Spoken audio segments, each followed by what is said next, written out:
उमापति महादेव की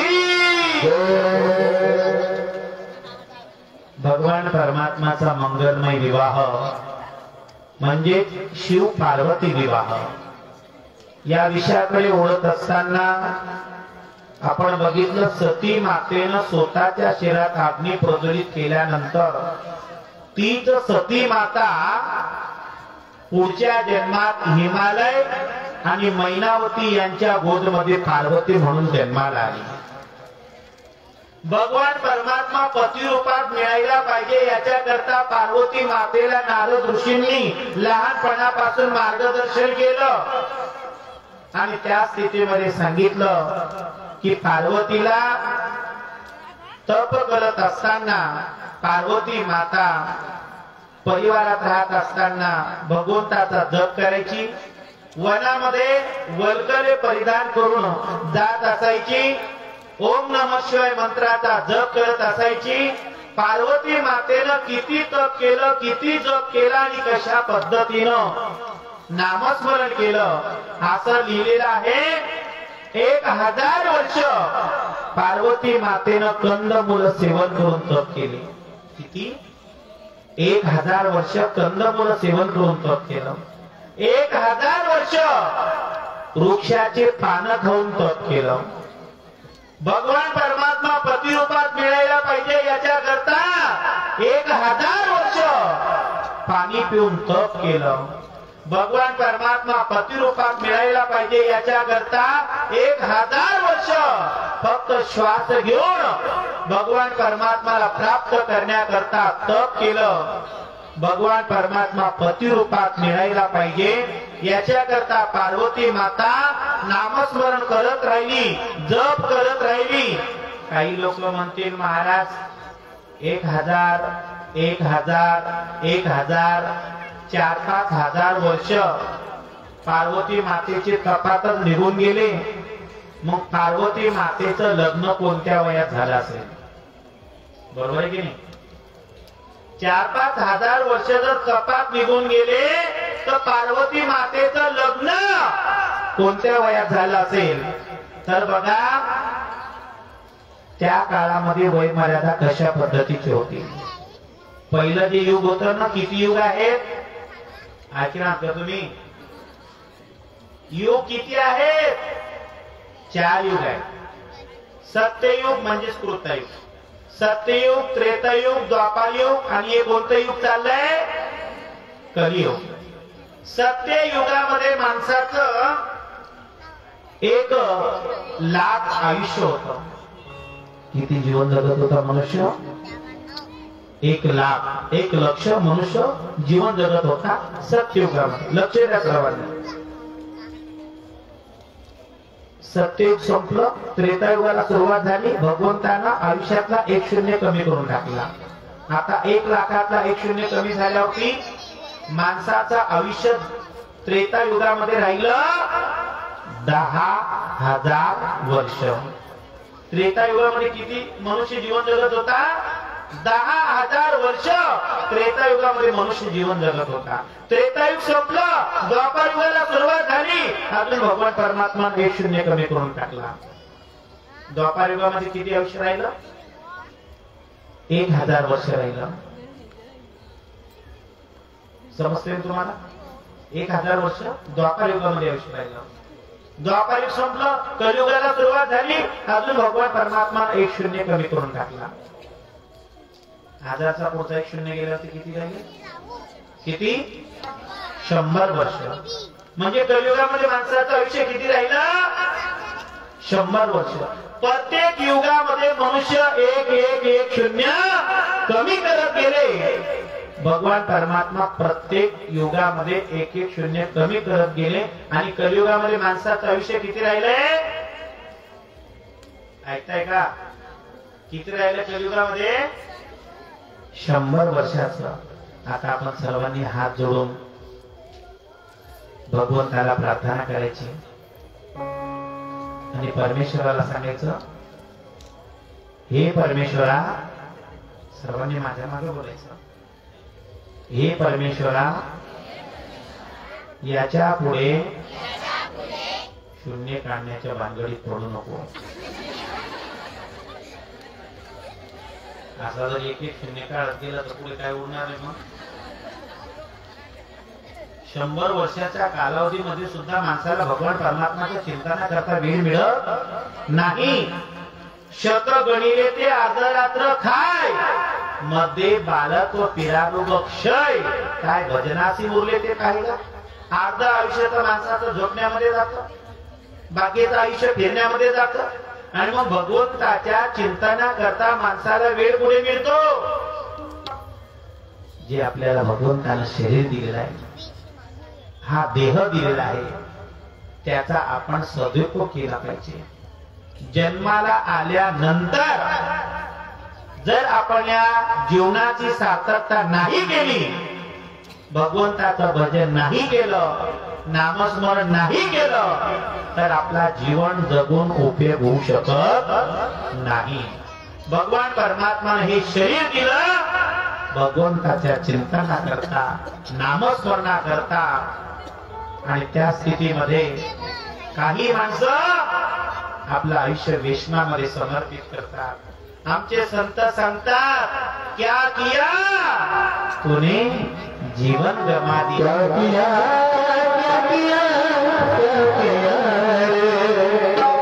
जीवन गमा दिया.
परमात्मा महादेवांना प्राप्त करण्याकरता पार्वती मातेने तप केलं।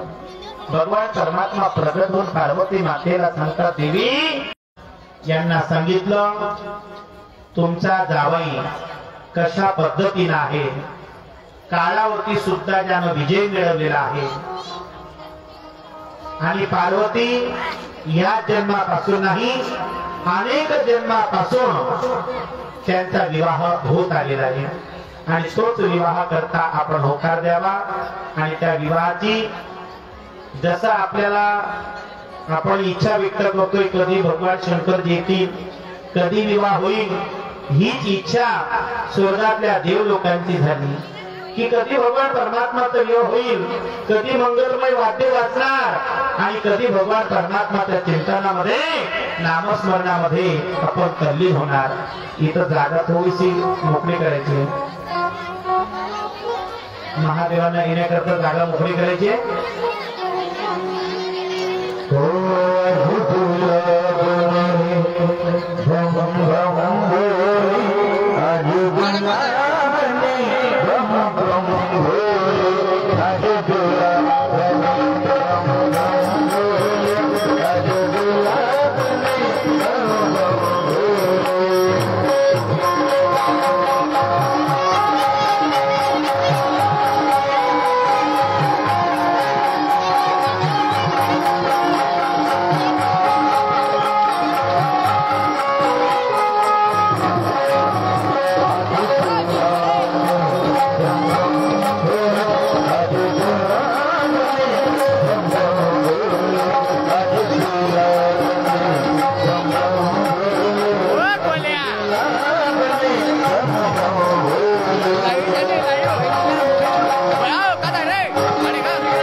महादेव की विराजमान करायचं आहे। पार्वती माता आणि महादेव या ठिकाणी विराजमान होतात।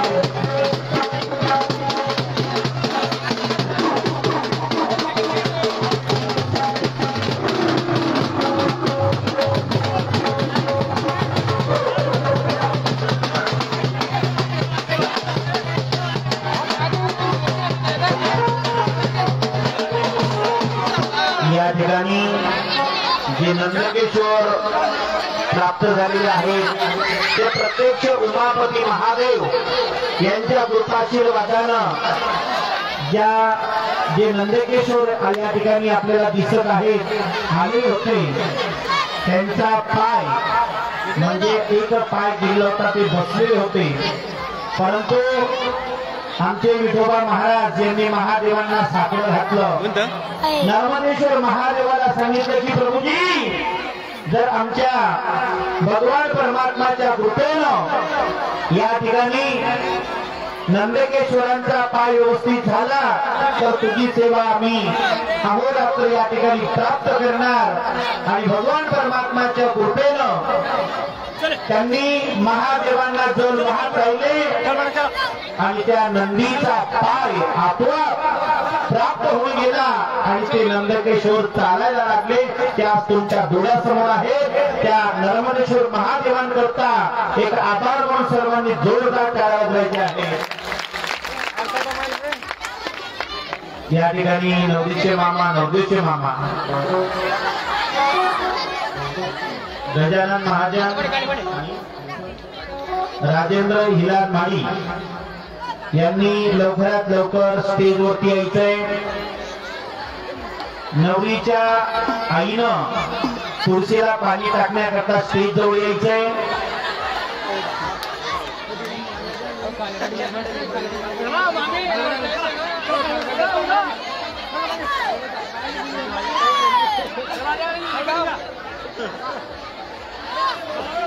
चला ब्राह्मण काका असतील ते सुद्धा या ठिकाणी स्टेज जवळ येऊ शकतात।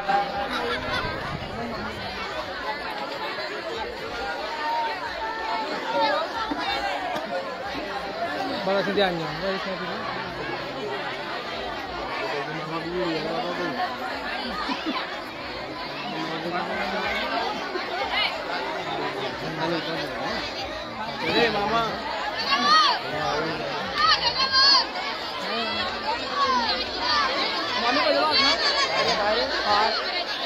मामी यार खुद ले देखते रे भाई देखते हो देखते चपला के पे दूं चपला के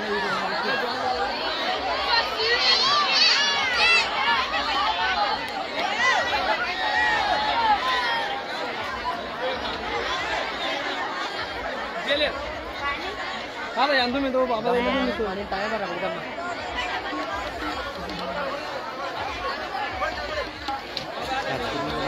अंतर्माण घ्यायचं आहे, पूर्व पश्चिम उभं करायचंय। महाराज इकडे लावून आम्ही जो तो इकडे मारायचे मला धीरे धीरे मारायचे हो एक अत्यंत रिटे हो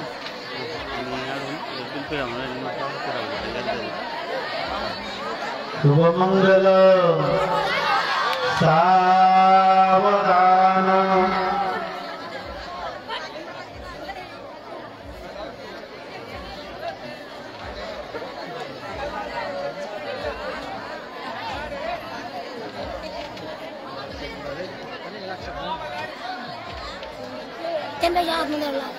स्वस्ति श्री गणनायकं गजमुखं मोरेश्वरं सिद्धिदं बल्लाळमुरलं विनायकं कमलम चिंतामणि सेवरम लेयान्द्री गिरिजात्मकं सुवरदं विघ्नेश्वरं ओजरं ग्रामे रांजन नाम के गणपति कुरिया सदा मंगलम शुभ मंगल सावधान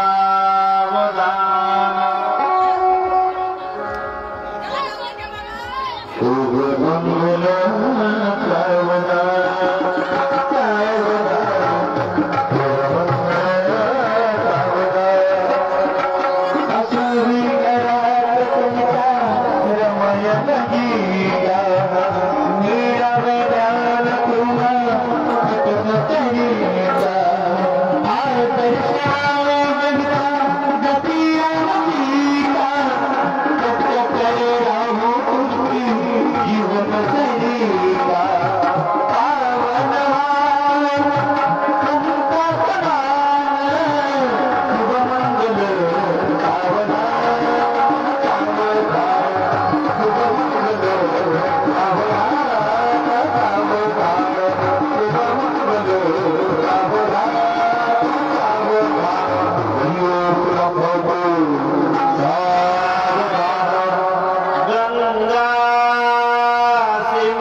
यमुना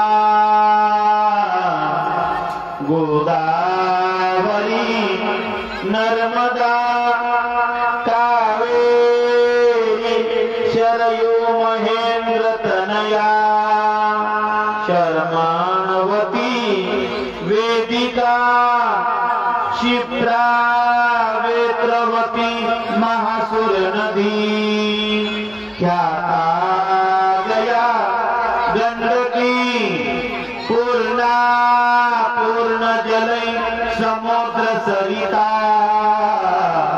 कुर्या सदा मंगलम शुभ मंगल सावधान आणि लग्न गडी समीप नवरा गियोनिया वगरा गुयो मधुपर्क पूजन करा अंतर पटाते धरा दृष्टा दृष्ट वधुवरा न करिता दोघी करावी उभी वाजंत्री बहुगल बलान करणे कुर्या सदा मंगलम शुभ मंगल सावधान अंतरपाठ टाकण्याचे पूजा करायची कस्तुरी तिलकम ललाट पटले वक्षस्थले कस्तुभं नासाग्रे वरमौक्तिकं करतले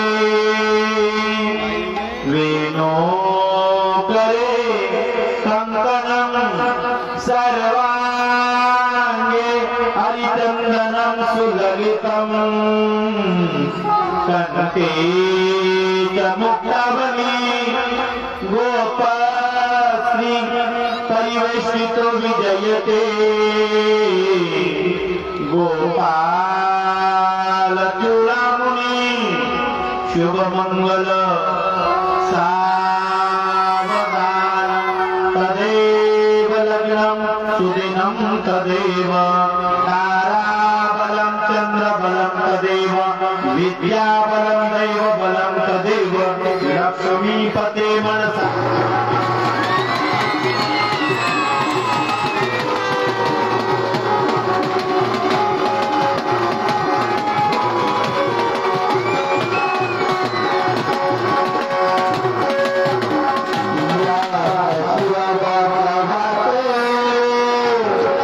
दादागिरी नगरात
बोले प्रभु रामचंद्र भगवान की, उमापति महादेव की, नर्मदा मैया की।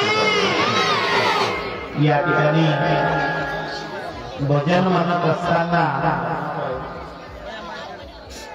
एक थोडस तुमच्याशी बोलायचंय, सर्वांनी लक्ष देऊन ऐकायचं। आपण राम मंदिराचं कार्य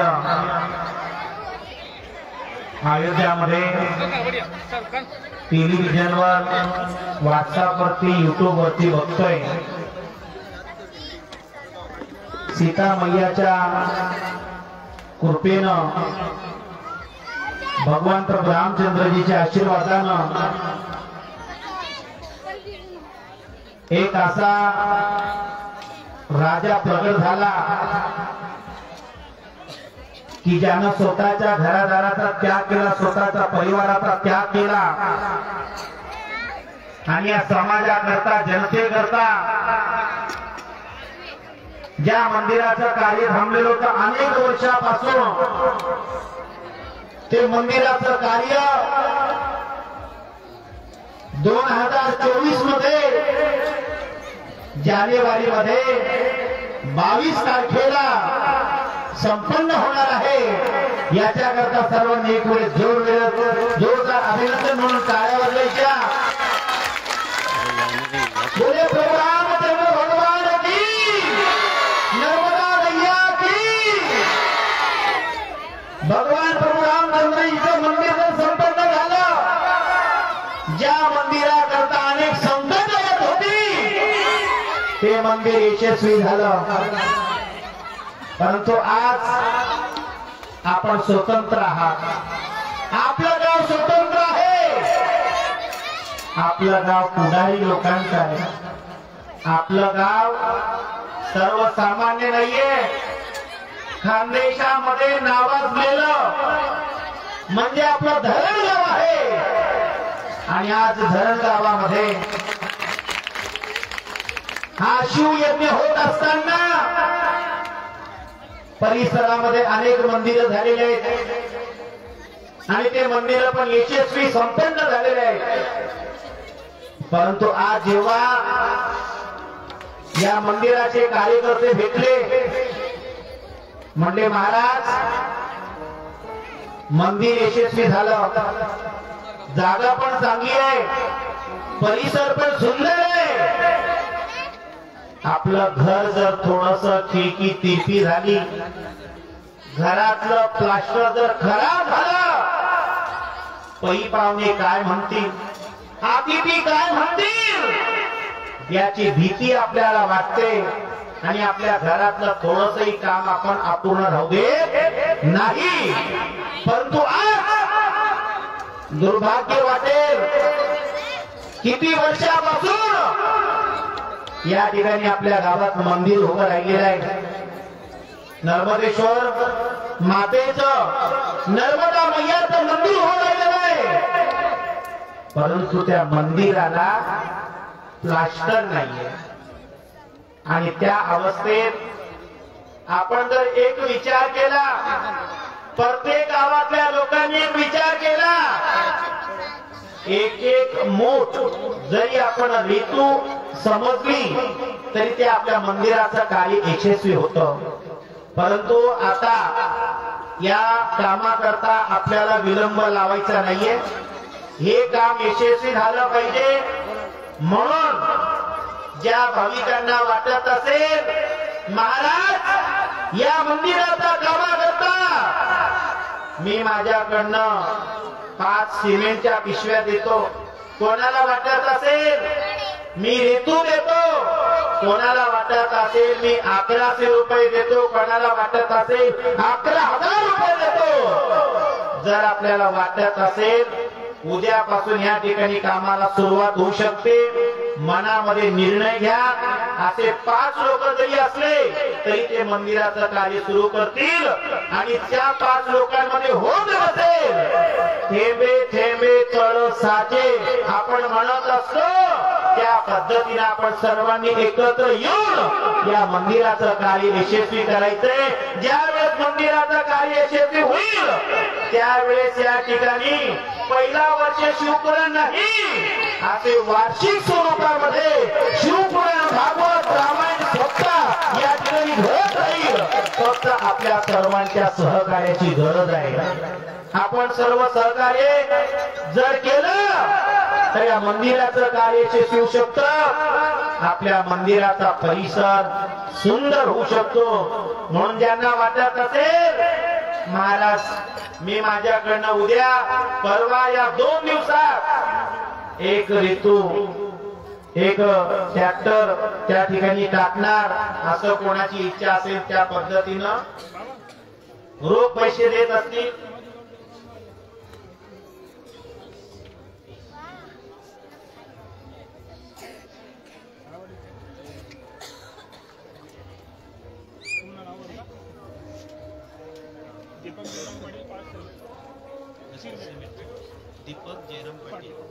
दीपक जयराम पाटील यांच्याकडनं 5 सिमेंटच्या थैल्या या ठिकाणी मंदिराकरता प्राप्त होणाऱ्या सर्वांनी जोरदार टाळ्या वाजवायचे.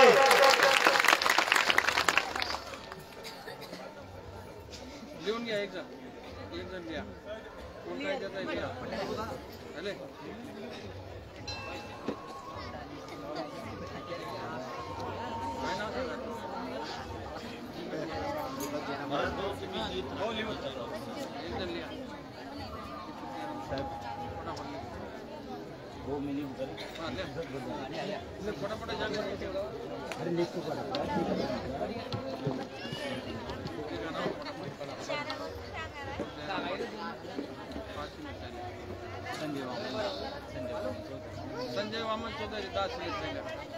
संजय वामन चौधरी यांच्याकडनं 10 सिमेंटच्या थैल्या या ठिकाणी देवाच्या मंदिराकरता प्राप्त होणार सर्वांनी जोरदार टाळ्या वाजवायचे. मोहन दयाराम महाजन यांच्याकडनंही 10 सिमेंटच्या थैल्या या ठिकाणी प्राप्त होणार आहे. सर्वांनी जोरदार टाळ्या वाजवायचे.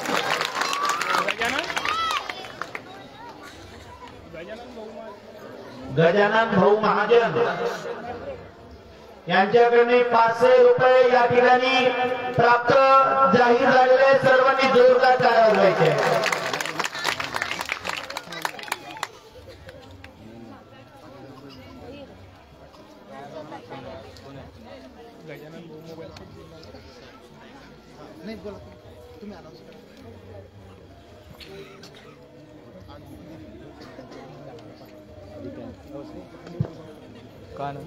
अजून कोणी जाते या ठिकाणी डिक्लेअर करत असेल तर कृपया सांगायचंय लवकर.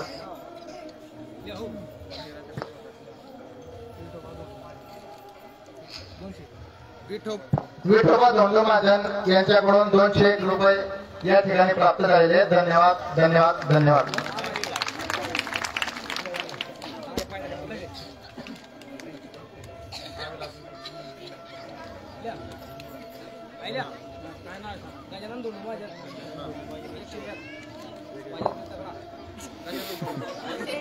आपल्या धरणगाव शहरातील माजी गटनेते शिंदे गटाचे पप्पू भाऊ भावे त्याचप्रमाणे शिंदे गट शिवसेनेचे शहर प्रमुख विलास भाऊ महाजन त्याचप्रमाणे प्रख्यात कॉन्ट्रॅक्टर बंटी भाऊ पाटील आणि सोनू भाऊ पाटील या सगळ्यांच्या त्या वतीनं या ठिकाणी या जीर्णोद्धाराच्या कामासाठी एक डंपर रेती त्यांनी दिलेली जोरदार टाळ्या वाजवून आपण त्यांचं हार्दिक अभिनंदन करूया. आभार मानूया.